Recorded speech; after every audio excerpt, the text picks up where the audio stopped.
Þá höldum við áfram í föstudagsþættinum og næst komið til okkar rithöfundurinn og tónlistarmaðurinn og bara listamaðurinn held ég að mér sé óhætt að segja Orri Harðarson, einn af mínum uppáhalds. Velkomin til okkar. Takk hérlega. Þú varst á dögunum valinn bæjarlistamaður Akureyrar. Það er dálítið töff sko. Hvernig upplifun það svona bara eitt og sér? Já, það bara óbáslega mikill heiður og skemmtilegt sko. Maður náttúrulega aðkomu anskoti sko, eins og það stendur og það eru frábæri listamenn í bænum sko, á öllum sviðum. Þannig að ég í sjálfu sér, ég bara auðmjúkur og þakklátur sko. Og þetta svona fyrir mér fyrst og fremst svona bara viðurkenning og nafnbót sem maður reynir að bera með sóma sko, reynir að vera sig til skammar sko og bæjarfélaginu. Ég held að það sé alveg engin hætta á því. Ég er náttúrulega búin að fylgjast með þér í svo mörg ár bæði tónlistinu. Ég verð náttúrulega að spyrja það, ertu ekkert að tónlistast? Ég svo lítið. Það eru nokkur ár síðan ég tók svona dálítið uppbeygju sko, var búin að vera í músíkinni eiginlega alfarið bara síðan ég var krakki sko. Já.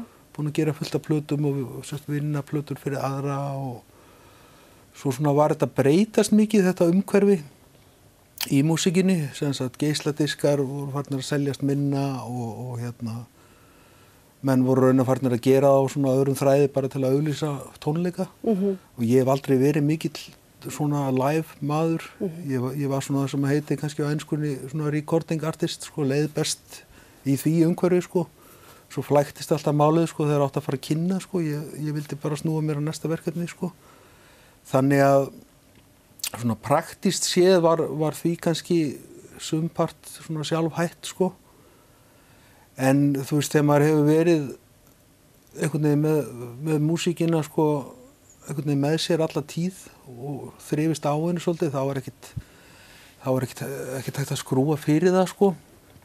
Þannig að ég er svona annars slagið kannski bak við tjöldin að hjálpa einhverjum með plötur og svo er ég sjálfur svona farin að leggja drög að nýju efni sem að ég bara veit ekkert alveg hvert ég á að fara með það því að ég held ég sé ekkert að fara að gefa út plöt og með útgáfutónleikum eða svoleiðis sko. Það er miklu frekar að ég fá einhverja aðra til að flytja það þegar það kemur. Og já, ég þori vel að segja það sko, ég verð 50 eftir 5 ár. Það getur ekki verið. Það er bara surrealist sko og en ég sagði við konunum mínu daginn að ég myndi kannski bara í síðasta lagi þá gefa sjálfur mér það í afmælisgjöf að setja það í einhvern opinbera farveg, það sem ég er að gera núna. Það er yndislegt. Það er líka svolítið skemmtilegt að bækurnar af því að ég hef náttúrulega alveg sko einstaklega gaman að þeim og bara náttúrulega les töluvert og mér finnst rosalega gaman að lesa eftir en það er líka eitt af því sem að því ég elska tónlist rosalega mikið, mér finnst það bara partur af lífinu mínu þó ég sé ekki tónlistarmaður, ég er svona neitandi. Ég er svo gaman einhvern veginn tónlistin fer inn í bækurnar að hún setur svo ég veit ekki hvað það en kannski að því að finnur það þegar þú ert tónlistarmaður því ég finn það sem lesandi hvernig þú nýtir sko tónlistina í texta breytir atmóðunni eða svona feelingnum í bókinni. Já, svona gefur henni kannski þetta er svona stemningskrydd eitthvað sko. Já. Og þetta var nú og er oftast nær ekki mjög meðvitað sko. Þetta kemur einhvern veginn bara svona sjálfkrafa. Já, að sjálfu sér einhvern veginn og sko ég held að það sé bara því að tónlistin er þrátt fyrir að mér þykir óbúslega gaman að vera orðin fær að skrifa eitthvað og svona núna og heita rithöfundur og eitthvað Enga gæsalappir sko, þú ert bara alveg rithöfundur. Já, en ég meina þá er músíkin, hún er alltaf, ekki bara hjá mér heldur, hjá öllum held ég sko. Já. Þá er hún alltaf allt kring og yfir, hún ég held að Halldór Laxness hafi talað það, hún væri æðst sko listgreina. Nákvæmlega. Ég meina myndlistamenn mála við músík og rithöfundar skrifa við músík, ég er stanslausa músík þegar ég er að skrifa. Við myndum ekki gera sjónvarp án tónlistar sko? Nei, einmitt. Það er bara þannig. Þannig að þetta er svona partur af því bara held ég. Og bækurnar þínar, þú skrifa bæði náttúrulega stórkostlega skemmtilega bók sem gerist á Akureyri. Að hluta, já. Já, að hluta.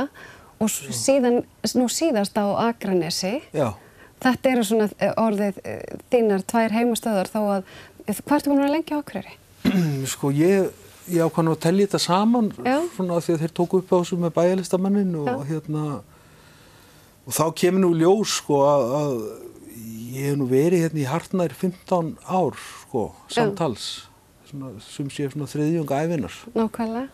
Þannig að það dágóðu tími sko. En þá stóra spurningin, þú veist, heldurðu með Ía eða Káa eða Þór? Alls ekki með Þór sko, ég get ekki leyft mér það sko. Ég flytur fyrst til Akureyrar þegar ég 14 ára gamall og þá pabbi gamli fenginn til að þjálfa Káa-lið sem var nýkomið upp á efstu deild þá og þá starfaði ég á Káavellinum sko. Já, þannig að það engin spurning sko, ég náttúrulega alinn upp á Skaganum og mikill Ía-maður sko. Þannig að ef að Káa og Í að spila, hvorum munastu? Það erfitt að segja, allir ég sé nú ekki Skagamaður í grunninn sko. Já, það svolítið merkilegt með unglingsárin og að því að hluta af þínu skrifum hafa einmitt fjallað þessu miklu mótunar ár. Já. Að þeir vinir sem maður eignast þá, tónlistin sem maður hlustaði á þá og staðurinn sem maður var á þá, hvað hún fylgir manni jafnvel meira heldur en önnur tímabili ævinnar, jafnvel þó það sé meira í árum. Já. Talið. Já. Það svolítið, þannig að þér finnst þú ekkert að vera Akureyringur? Jú, ég það, þú veist, ég meina, hér svona hef ég, hér hef ég búið mér heimili og þú veist, kona mín fædd og börnin mín eru fædd hér og sko þetta náttúrulega alltaf eins og segir í dægurlaginu, sko, the first cut is the deepest og allt það, sko, en ég alveg jafn mikill Akureyringur eins og Skagamaður. Svo kannski skiptir engu máli, bara maður. Nei, já, einmitt. En framhaldið, hvað næst, hvað svo? Ég byrði spennt, sko. Já, það eins og þú sagðir, sko, það kom út skáldsaga núna fyrir jólin síðustu, sem var svona kannski, pínu svona nostalgíst engaflipp, sko, að fara svona inn í gamla heimabæinn og bara æðislegt. Valsa þar sko, en hún gerðist 1991 meðan að bókinu undan Stundarfró gerðist 89 og 90.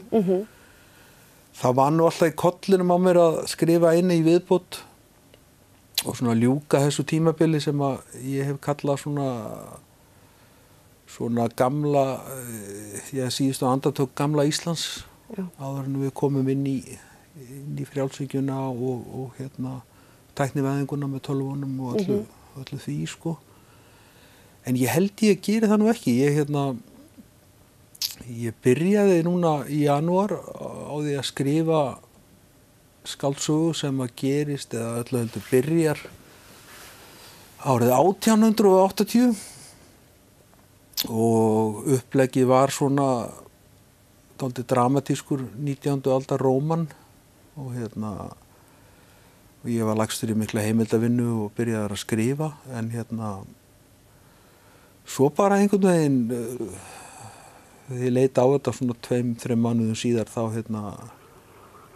var ég sko, ég held ég að við gengjum langt bara í einhverjum hálfkæringi sko, það er svo auðvelt að missa sig þegar maður sér tíma sem að manni svona fjarri og harðindin svo óskaplega víða sko, að ég held að hafi verið svona bara komið aftan að mér sko, ég held að hafi verið jafnvel eitthvað sáluhjálparatriði að vera svolítið með húmorinn á lofti og þetta endaði bara sem einhver svona skopstæling á svona gömlum svona rómunum sem að þekkir sko jafnvel eftir Jón Trausta til dæmis, Heiðabílið, eitthvað svoleiðis. Þannig að ég svona, og bara líka bara virðingu við marga það frábæru sögur sem ég hef lesið í gegnum tíðina, sko, þá bara svona fórnaði ég höndum og bara, hvað ert að gera? Þetta er bara einhver vitleysa, sko, og þá dró ég fram hugmynd að bók sem átti að koma eftir þessari og gerist árið 2012, það er ekki nema 130 árið eða eitthvað. Eitthvað svo þess? Sko, já, og svona fann mig strax að heimavelli og byrjaði, sko. En svo opnaði ég þetta skjal þetta 19. aldar skjal, ég opnaði það nú bara í gær, ég var að segja vinum minni frá þessu og þá hugsaði ég nú sem svo sko að ef ef ég hendi nú bara þessu sem að ég fór að gera svona þegar þetta fór út í hvað mestan galsa og held bara eftir blábyrjuninni, þá þetta nú bara eitthvað sem að gæti nú orðið eitthvað og jafnvel eitthvað gott sko. Þannig að staðan núna svo að ég mun væntanlega reyna bara við 19. öldina aftur og fara mér hægt. Þetta náttúrulega tími líka, eðlilega, sem maður hefur ekki lifað og ég svona, ég get verið mjög smámunasamur varðandi að hafa allt rétt, varðandi tíðaranda og sem sagt, og bara minnstu smáatriði í daglegu lífi. Já. Þannig að ef hún verður ofan á þá mun það taka dálítið langa tíma en það geti alveg verið þess virði. Þetta hljóma alveg gríðarlega spennandi. Ég sem sagt býð til þessari bók og síðan eftir 5 ára ætla ég að fá að hlusta á tónlistina í einhverju formi. Ótrúlega gaman að fá þau til hamingju með þennan titil og þú ert bara vel að nú komin og ég hvet ykkur í rauninni, takk fyrir spjallið og ég hvet ykkur sem hafa ekki lesið Orra Harðarson að grípa ykkur bók. Ég eiginlega alveg viss að þið verði ekki svikin en við ætlum að halda áfram í föstudagsþættinum eftir augnablik.